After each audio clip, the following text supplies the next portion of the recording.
Welcome back. Now, the government has been urged to allocate more resources to address the challenge of new HIV infections, adolescent pregnancies and sexual gender-based violence. Well, speaking here in Nairobi at a reproductive health forum, stakeholders warned that the continued lack of adequate funding was derailing efforts in ending the triple threat. Timothy Kipnusu with details of the meeting.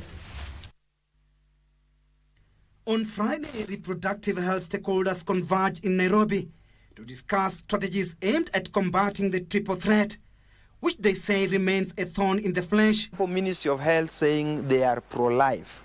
We need to be clear that we are pro-people, we are pro-rights. The responsibility of government is to protect and defend the fundamental rights and freedoms of its people.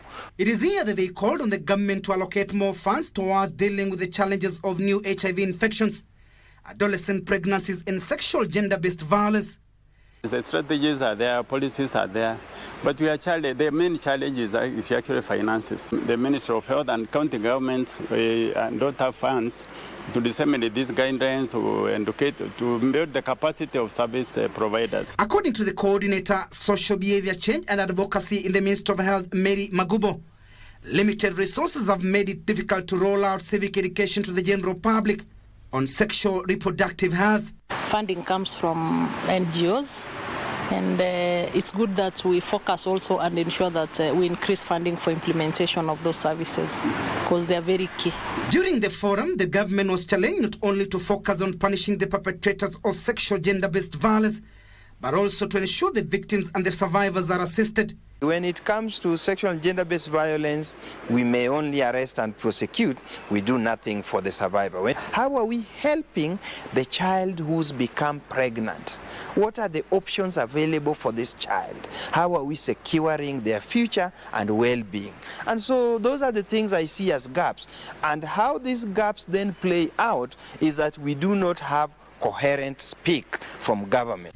It was also noted that young people engage in unprotected sex due to lack of knowledge, resulting in the increase of new HIV infections. If at all some of our girls are raped or something like that, this happens, then they should know that there's a policy whereby they can be able to prevent themselves from infections, from HIV.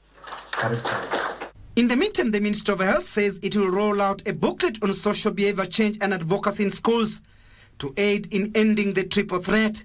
Some of them get pregnant for lack of accurate information on issues to do with sexual reproductive health.